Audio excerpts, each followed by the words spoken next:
شیخ صالح الفوزان حفظ اللہ سے سوال ہوا کہ صعب ابن جسامہ رضی اللہ عنہ کی جو حدیث ہے اس سے دلیل پکڑ کے بے گناہوں کو قتل کرنا، معصوم جانوں کا قتل کرنا اور جو تنصیبات ہوتی ہیں وہاں پر دھماکے کرنا تاکہ کافروں کے دلوں میں رعب بیٹھے، ان میں دہشت گردی پھیلے، وہ دہشت زدہ ہوں اور انہیں ڈرایا جائے، اور مسلمانوں کے ساتھ ان کی وجہ سے جو کچھ برائی اور شر میں وہ پھنسے ہوئے ہیں انہیں مبتلا کیا ہے اس کا انتقام لیا جائے، اس کا کیا حکم ہے؟ شیخ صالح الفوزان حفظ اللہ فرماتے ہیں کہ کافروں کی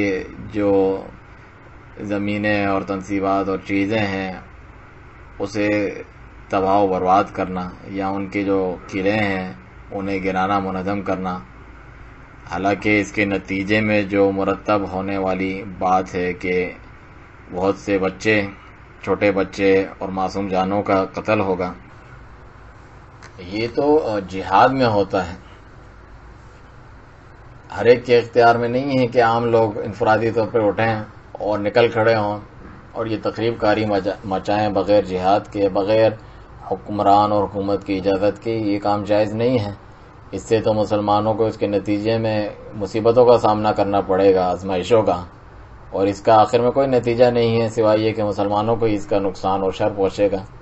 تو یہاں پر بہت بڑا فرق ہے تقریب کاری اور ٹارگٹ کلنگ اور جا کر گھس کے قتل کر دینا کسی کو،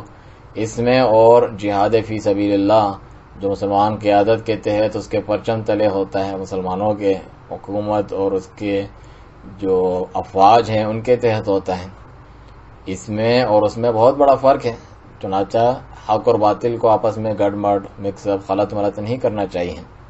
اور جو حدیث ہے اس کی تعلیق میں لکھا ہوا ہے، یہاں پر شیخ کا کلام ختم ہوا، یہ حدیث ذکر کی گئی ہے صعب بن جسامہ رضی اللہ عنہ کی، کہ انہوں نے عرض کی کہ یا رسول اللہ، تو آپ نے رسول اللہ صلی اللہ علیہ وسلم سے یہ بات ذکر کی تھی کہ مشرکین پر جب شب خون مارتے ہیں، یعنی چھاپہ مار کارروائی کرتے ہیں جہاد کے دوران رات میں،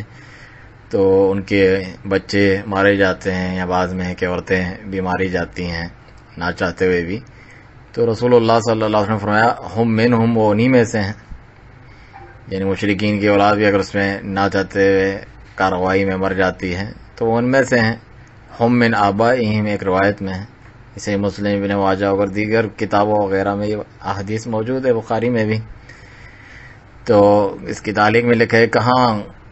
یہ جو اغتیالات اور جو ہے ٹارگٹ کلنگ کر کے مار کے آ جاتے ہیں، اس سے استشہاد، اس سے دلیل پکڑی جا سکتی ہے، جبکہ جو ہے امن معاہدے کے تحت دو ممالک جا رہے ہوں، چل رہے ہوں، جیسا کہ شیخ حفظ اللہ نے بات ذکر کی ہے، سوائے یہ کہ کسی کی جو ہے کھوپڑی الٹی ہو، عقل الٹی ہو، یا پھر جہل کے اس کے اوپر سائے ہوں، بالکل جہالت میں مبتلا ہو، ہٹ درمی میں، اس کے علاوہ کہاں اس سے یہ دلیل بنتی ہے۔